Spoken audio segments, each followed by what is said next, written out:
disponível também lá no Google Classroom, ok? Então, aí, sobre as revoluções industriais. Vou abrir aqui a tela, se vocês tiverem alguma dúvida, vocês podem perguntar. Por quê? Porque as revoluções industriais, elas foram um marco aí para a industrialização mundial e a industrialização brasileira. É claro que aqui no Brasil, a industrialização, como nós vamos ver na próxima semana, ela ocorreu muito depois da primeira Revolução Industrial, mas a Revolução Industrial foi o início de toda a revolução no mundo, de todo o processo de revolução industrial, de todo o aparato industrial.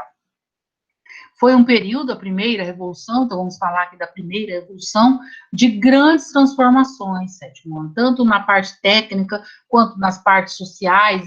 A população deixou de ser majoritariamente rural e passou a ser urbana. Houve várias mudanças econômicas, como nós vimos, deixou aí de ser somente a manufatura e passou a ser a maquinofatura. Isso aconteceu entre os séculos XVIII e século XIX. Então, começou ali em 1760 e durou aí praticamente todos os anos 1800. Começou na Inglaterra, pioneirismo inglês ali no Reino Unido, houve ciclo hidráulico na produção têxtil e siderurgia, ciclo do carvão, máquina a vapor. Então, primeira revolução industrial foi o uso do carvão mineral. Não se esqueçam disso, lembrem-se sempre disso. O combustível da primeira revolução industrial foi o carvão mineral. Como nós já até fizemos provas sobre isso, ele é muito diferente do carvão vegetal, que é aquele utilizado também para produzir energia, mas a gente utiliza ele até mesmo de forma doméstica. O carvão mineral são florestas que foram fossilizadas através de milhares de anos.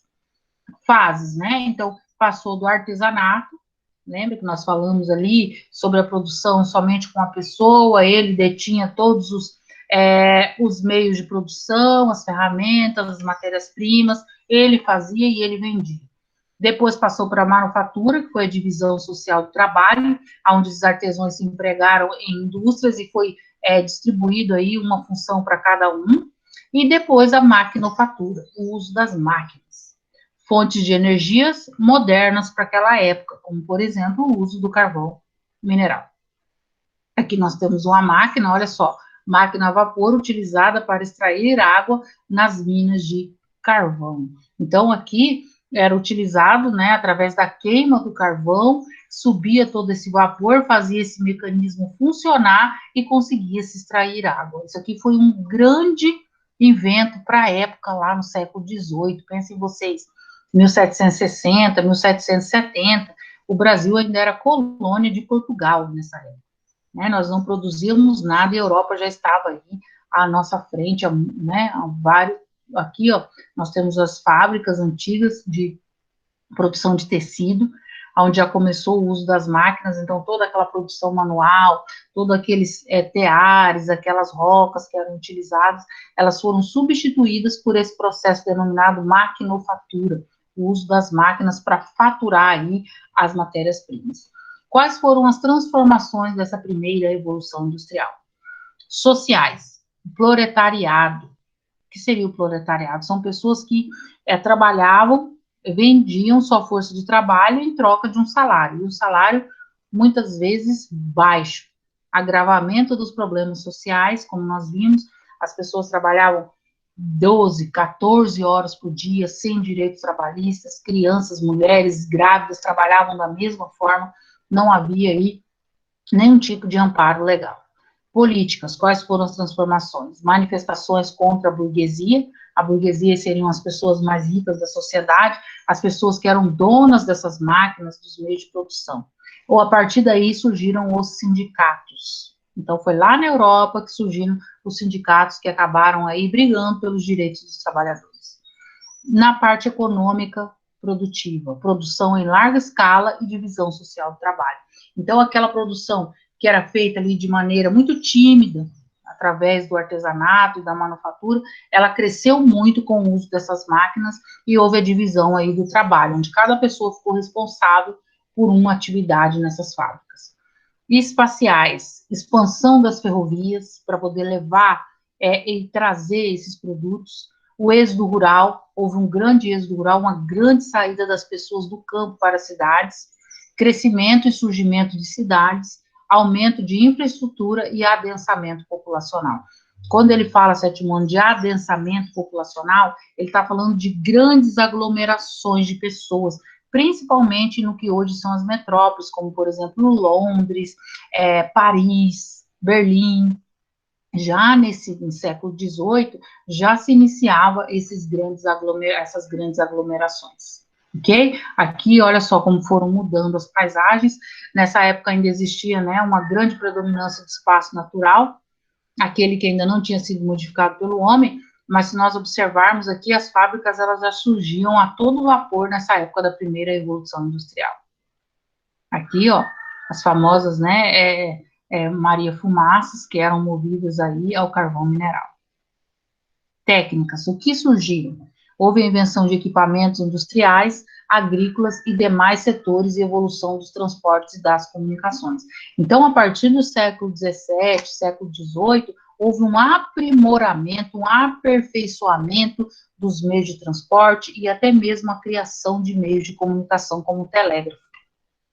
Setores importantes, têxtil, de roupa, siderúrgico, que transformava essa matéria-prima como minério de ferro em liga de aço, o naval, para a construção aí dos grandes navios, que naquela época, né, e até hoje tem grande importância aí no deslocamento dessas mercadorias, e o metalúrgico, que também acaba sendo uma indústria de base que vai transformar essas matérias-primas.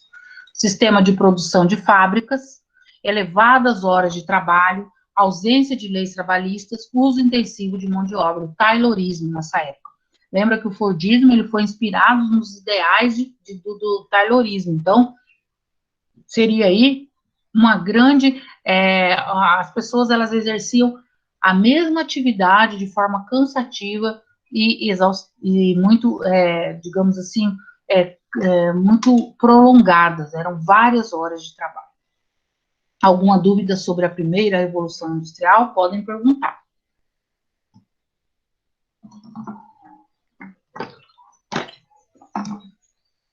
Não?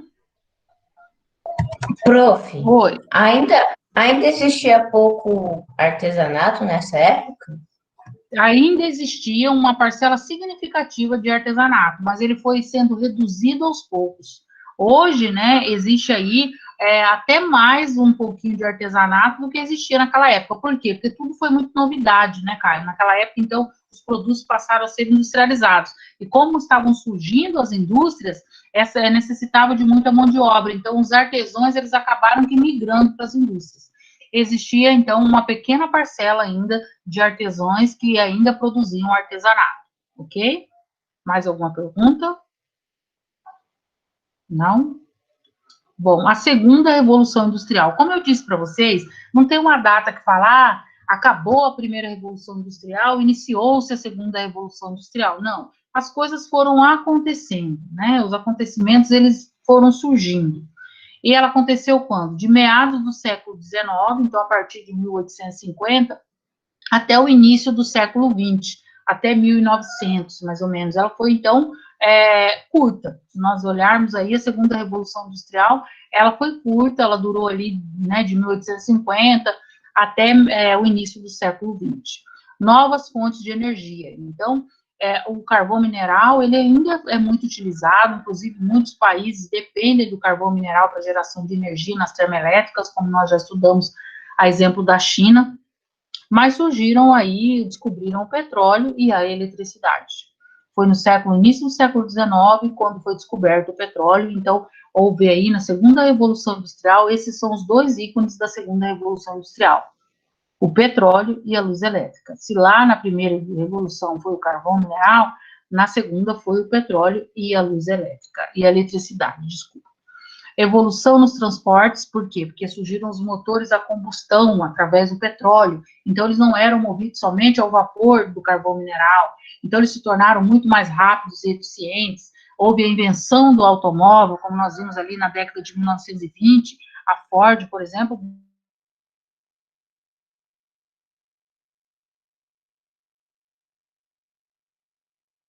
produtivo, surgiu o Fordismo. produção em série e alta especialização do trabalho fabril. Então, a partir daí, houve toda aquela produção em série que nós vimos ali, imagens, até mesmo na apostila, de várias pessoas, os carros passando naquela esteira e as pessoas ali nas chamadas linhas de montagem. Aqui nós temos uma imagem que mostra bem isso, tá? Essa linha de montagem, onde essas pessoas ficavam e funcionavam aqui, essas chamadas esteiras. Houve um aumento muito grande da produtividade e os salários, né, aumentaram também. Houve uma redução da jornada de trabalho e da linha de montagem. Isso, pessoal, por quê? Porque além das reivindicações que estavam acontecendo através dos sindicatos, houve a crise de 1929. Vocês já ouviram falar da grande crise, da grande depressão que aconteceu nos Estados Unidos, que foi a queda na Bolsa de Valores dos Estados Unidos? Já ouviram falar? Eu não. Não? Em 1929, houve uma crise muito grande nos Estados Unidos. Vocês vão escutar falar muito disso no 8º, no 9º ano e no ensino médio. Essa crise abalou o mundo inteiro. Por quê? Porque eles começaram a fabricar muito, né? Havia uma superprodução, mas o trabalhador, ele não tinha dinheiro e nem tempo para gastar. Por quê? Porque ele trabalhava várias horas por dia e o salário dele era muito baixo. Ele não conseguia comprar o que ele fabricava. Então, os Estados Unidos tinham uma superprodução e um subconsumo. E aí eles tiveram que mudar isso. Eles tiveram maiores salários para o trabalhador poder comprar e movimentar o mercado interno e tiveram que dar menos, tiveram que aplicar menos horas de trabalho para que esse trabalhador tivesse tempo livre para poder gastar esse dinheiro. Então, foi a partir da crise de 1929 que mudaram esses dois conceitos, onde os salários começaram a subir e as horas de trabalho começaram a diminuir. Separação entre trabalho intelectual e braçal, alienação do trabalhador. Então, se você vai trabalhar, que não o Davi falou ali na resposta da tarefa, você vai trabalhar só colocando um parafuso ou só colocando uma peça de carro, você fazia isso a vida inteira. E se você fosse pago ali para pensar, para executar os projetos, era muito melhor. Essa mão de obra ela era muito mais qualificada e tinha um salário melhor. Então, houve uma alienação do trabalhador. O que é isso? Colocar aquele trabalhador para fazer só determinada atividade. Como se, por exemplo, eu pudesse ensinar para vocês só a Revolução Industrial, não pudesse falar de outros assuntos. Né? Esse trabalho se tornaria maçante e muito cansativo.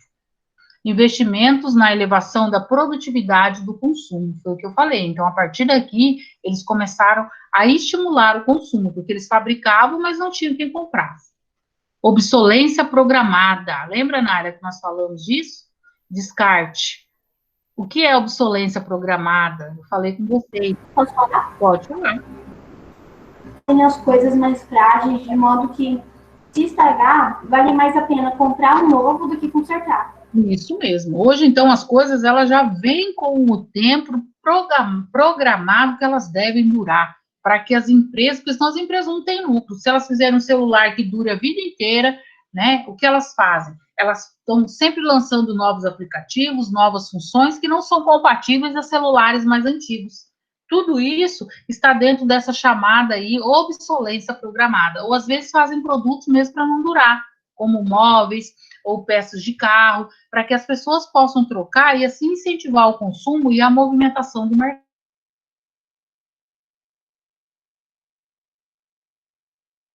industrial. Então, tanto a primeira quanto a segunda revolução industrial, elas estavam focadas no quê? Na indústria, no setor secundário da economia. Então, deixou de ter ali o setor primário como ícone da economia dos países, esses países deixaram de ser agrários e passaram a ser países industriais. Lembrando vocês que o Brasil só começou a se industrializar, nós vamos ver isso, a partir ali de meados da segunda revolução industrial somente. Aqui nós temos, olha só, os automóveis, né, que eram aí os top, né, entre os top e os mais, né, o designer mais moderno, maior velocidade, lá da década de 20, de 30, sendo fabricados aqui, com certeza utilizando o modelo fordista. Olha só. Esses carros aqui são típicos da década de 30, de 40, de 20. Aqui já seriam carros mais modernos aí da década de 20. Okay? Olha só, nessas novelas antigas a gente costuma ver muito esse tipo de automóvel. A terceira revolução industrial.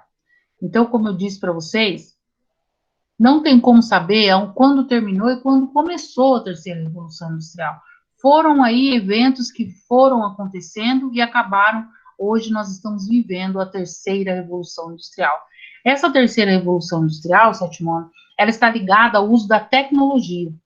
Então, hoje, nós temos aí o uso da tecnologia como fator predominante dentro dos nossos meios de produção. Se vocês olharem essa imagem, vocês verão que quase não temos aí trabalhadores braçais. Existe uma pessoa extremamente qualificada que acaba o quê? Acaba que gerenciando todo esse processo de produção, onde ela vai acabar ali, né, somente comandando esses robôs. Então, é altamente robotizada e altamente mecanizada e utiliza muita tecnologia. Após a Segunda Guerra Mundial, então a partir de 1945, 1950, a tecnologia criada em função da Guerra Fria e a década de 70. Então ela surgiu ali após a Segunda Guerra Mundial, de 1945 até 1970. A Guerra Fria, vocês vão estudar também um pouquinho o ano que vem. A Guerra Fria ela aconteceu logo após a Segunda Guerra Mundial, entre os Estados Unidos e a antiga União Soviética. Ela se chama Guerra Fria porque eles não chegaram a ter um embate direto. Eu vou falar rapidamente, mas algumas coisas muito importantes foram criadas nesse período, como, por exemplo, os satélites, a internet, né? Claro que os satélites e a internet, eles foram criados, no princípio, somente para atender aí a espionagem. Havia muita espionagem por parte dos Estados Unidos e da antiga União Soviética. Então, houveram vários avanços tecnológicos durante esse período da Guerra Fria, como, por exemplo, esses dois que eu citei para vocês. É uma revolução da informação e da tecnologia e da ciência. Então, tudo que está agregado à informação, à tecnologia e à ciência tem a ver com a terceira revolução industrial. Novas tecnologias de informação e criação de novos setores. Biotecnologia, vida, então, a tecnologia aliada aí à vida, como no uso da medicina, de medicamentos mais avançados, química fina, informática e robótica. Aumento da velocidade dos transportes e comunicação, redução dos obstáculos às distâncias. Então, apesar da globalização ter se iniciado lá nas grandes navegações, como nós fizemos o ano passado, aquela feira cultural falando sobre isso, essa troca de mercadorias, de informações, é aqui na terceira revolução industrial que ela está mais consolidada. Nós vimos o quê? Que um produto ele pode ser fabricado em vários países devido ao quê? A rapidez dos meios de transporte e dos meios de comunicação. Hoje nós temos aí as notícias praticamente em tempo real. E isso é uma das características da terceira revolução industrial. Formação de redes digitais, programação computacional da produção industrial e dos serviços. Redução dos custos e dos preços de vários produtos. Por quê? Porque hoje você acaba que utilizando a mão de obra mais barata, o recurso natural mais barato, e uma grande produção acaba trazendo aí um menor preço. Maior difusão das informações e conexões em tempo real. Aumento das possibilidades de localização do capital financeiro e produtivo. Capitalismo flexível.